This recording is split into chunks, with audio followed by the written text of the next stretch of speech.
overdose vapes. Keep your wicks wet and your coils tight.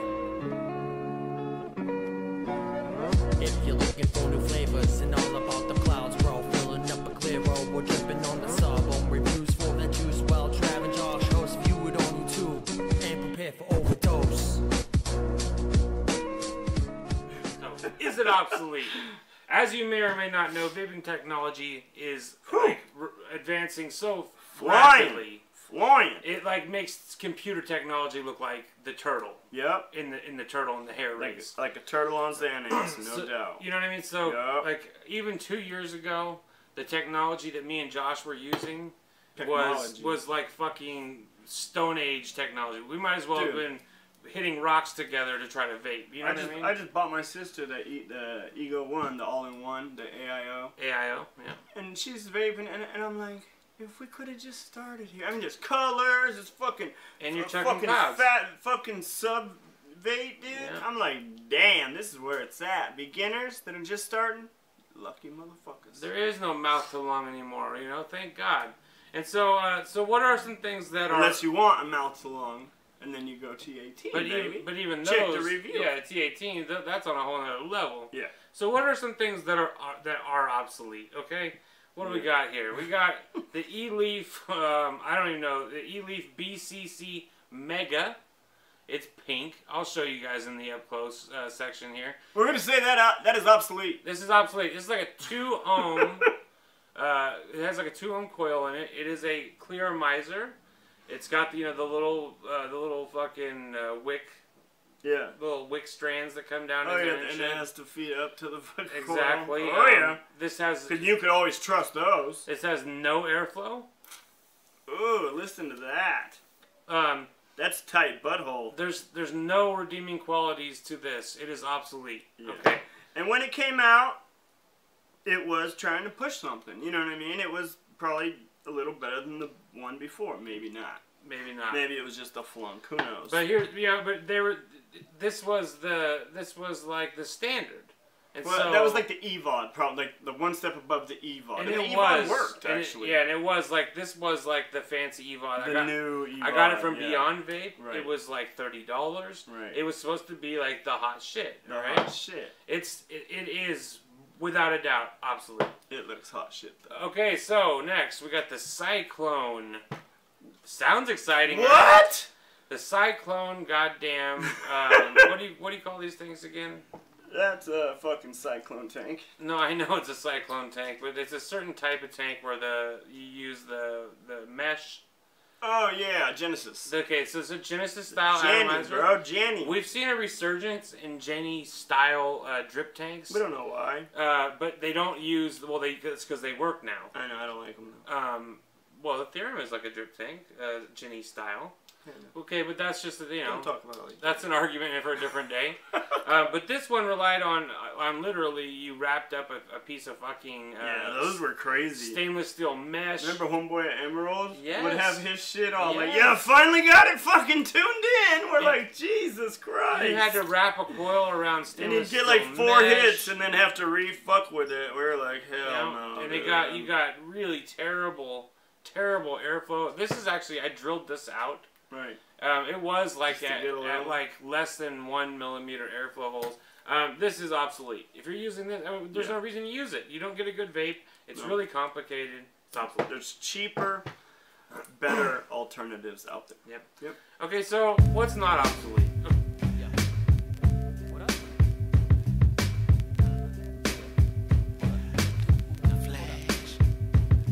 It's the rhyme ruler, the mind of the master, the prime poet designed for disaster, a crime candidate, the light heavyweight. I might levitate right through the heaven's gate. All right, so we're looking at it up close. Is it obsolete? First off, from an aesthetic point of view, I think that it's really a beautiful tank. You have that nice glass section here that's showing you your juice level. But the reservoir actually goes down all the way into here. So once you can't see the juice anymore, you usually have quite a bit of juice left. Here's the juice control. We were talking about the juice control. This is the juice control ring right here. closing it off, opening it up. I always leave it wide open because this drip tip did not come with it. This is aftermarket. This is my favorite drip tip, so I'll take that off. It's got the heat fins, you know, the heat sink fins up here. You know, they probably really don't do anything because the vape doesn't get too hot because it's traveling all the way up from the coils that are located all the way down at the bottom of this device, all the way up. Although you do get a nice warm vape. Alright, so let's deconstruct it here. Let's shut the juice control down. That way that that wasn't part of the device. There you can see the airflow. I'd say it's about 3mm hole. It's like an oval hole, not just round, not those like not a wide, thin Cyclops strip. More of like just an oval Cyclops eye on either side, the 3mm, I believe. Okay, that ring can come off. That'll show you the airflow again. There is the 510, the UD logo. We can unscrew the base here. That is going to allow us to remove our build, which is a great feature, and a feature that is still, you know, touted by the likes of the Griffin 25 and stuff like that. Okay, so there's my build that I have on there. It's a little dirty.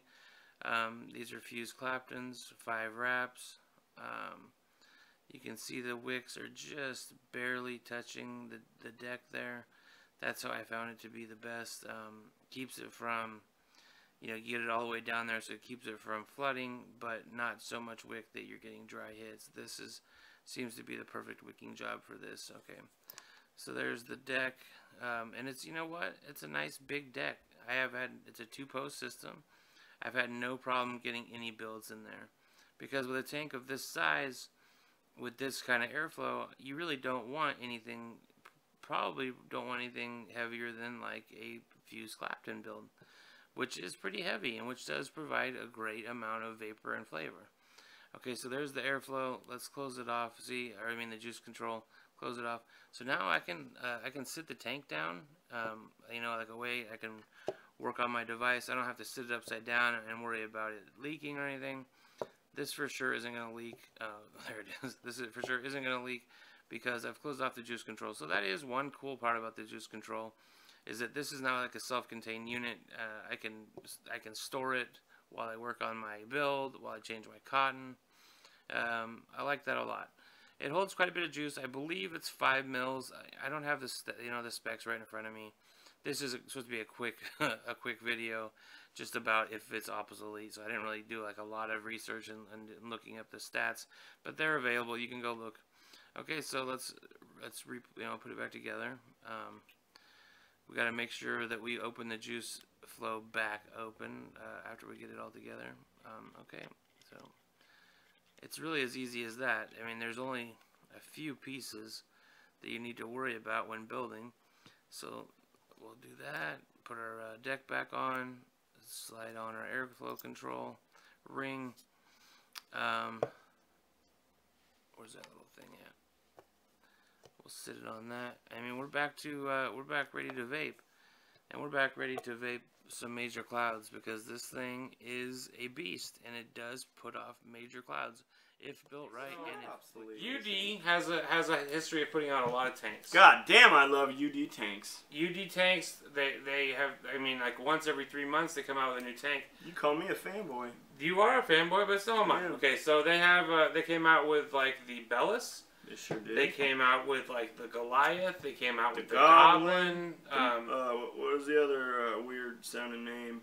There's quite a few. There's a fucking bunch. And there's some in between those too. These are just the ones that we have right now. Yeah. So Josh bought, like I said, he's a fanboy. He bought almost every single one of these UD tanks. Love them. As soon as one would come out, he would buy it. Then the next one would come out, he'd buy it, lose interest in the old one. So he went from the Bellis to the Goliath, and then literally within a week had gone from the Bellis or the Goliath to the Goblin. Okay. Yeah. And I bought a Goblin too, loved it. It was nice. Right. So wasn't a big fan with the Bellis here. The Goliath. Or the Goliath, I'm sorry. I'm going to probably do that a couple times. Yeah. But I had an issue, if you know, if you know, you'll see it up in the up close. There's a little dot, and it shows you for your juice control. And the way I had it wicked, obviously, if I had any more than halfway the juice control open, it was just flooding, dude. It was just flooding me, right? So I try to over wick it, then I would get dry his. I just never got comfortable with it, to be honest. I just never really did. And here I could fall back on either one of my other UD products and get a great fucking vape and have no problem setting it up and bop bop bop. And so finally I stopped using it, and I gave it to Travis, right? And I think you just kind of let it set for a while, thinking, it's. I used it like once and had some problems with dry hits and just never used it again. So I mean, I basically let it sit for probably close to a year. Yeah. Okay, so I've had a desire to use tanks lately, just for various reasons. Probably the heat. The heat, and I've been using like the Griffin 25. I've been using the Theorem, the Tobacco Super Tank, tanks that are, you know, these huge airflow tanks with great build decks. And so I was going through some of my older tanks, and I noticed that the Goliath has a lot of those same things. It has a build deck that is capable of putting a really great build in. Right now I have dual fuse Claptons in here.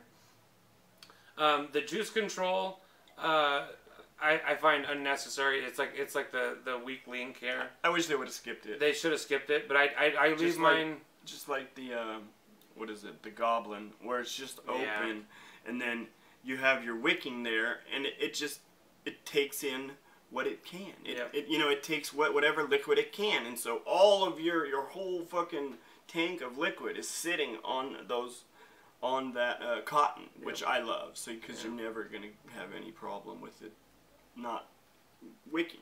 Yeah. So, but other than that, so I leave it. So to me, I leave it full open all the time.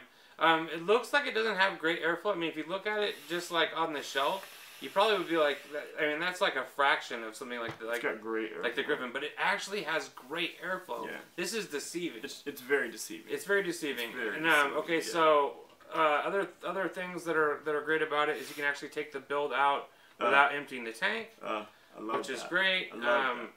That's one part I did love about it. So boom, I mean, here's the build. And at this point, this was revolutionary. Revolutionary. You couldn't do this. Yeah, very few tanks. If you had a fucking short, you were fucking dumping your liquid, getting all the way back down into it. So this is great, that kind of shit. So know that happens. You can check your wicks. You can check how it's wicking. And you can check for any dry spots. You can check for any burn spots, hot spots. Exactly. Great. So the way I've wicked it is just to have just the very tiny tail at the bottom of the channels there. Yeah. And I've had no problems. So let's actually show you guys how it works. And remember, the wicking and that stuff is all going to be determining on how thick your juice is that you're running, because you know that exact build might not work for a 50-50, right? It's going to run right through it. So just keep that in mind. You might need a little less cotton, a little more cotton. And this is a 90-10, just so you know. Yeah, 90-10. So trial and error. You know, just practice. Just practice. That's it. Or watch videos. You know. And I think with UD products, it's always a lot of trial and error because you have to just figure it out. Yeah. Okay. But go ahead. I must say, UD brings the fucking heat. They do. They do. They do. I mean, they bring the fucking heat. There hasn't been one tank that I was like, this is a piece of shit. No. They all have this would have been the closest one to it. Now you got it rocking like a Griffin 25. They all have their qualities. Okay, so I have it set up like I was saying with dual fuse Claptons. I got it on the Tesla 2 sub-mod, 4.2 volts. Here we go.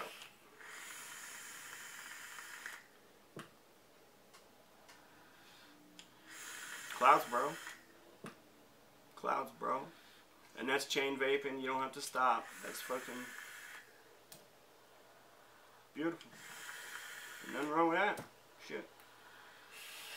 So I mean, it's comparable enough to something like the Griffin 25. How much is this right now, Travis? Okay, so I've seen it. I've seen it as low as $8 in a clearance sale, but the average price that I'm seeing it for is between $12 and $15.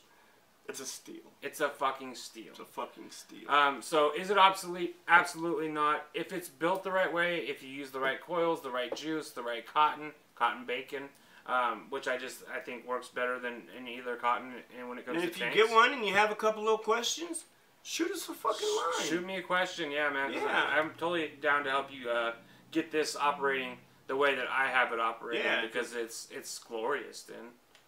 We love sharing our wealth, man. And Travis here knows a lot about this stuff. Gonna give that a fucking hit. He's really improving his craft every day with the building and the stuff. And I've kind of stepped back on that aspect a little bit, but dude, I like to my tweak, man on this shit. My man knows his shit though, and I'm grateful to have a friend that knows his shit so well. You know what I mean?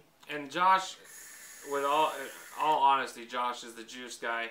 He's always keeping us up to date on what juices are new, what's what. Wow. And so that shit comes out thick, bro. It comes out, real nice, that dense comes vape, out thick. good flavor. All at once, too. Yeah, great Woo! flavor. Nice vape, Travis. So I would say pick one up.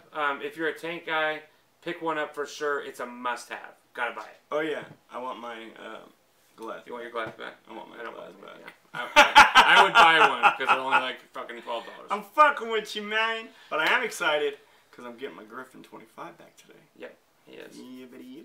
Love it. All right, you guys. Thank you so much for watching. Please keep your coils tight. We love you, baby. Keep your wicks wet. Keep it obsolete.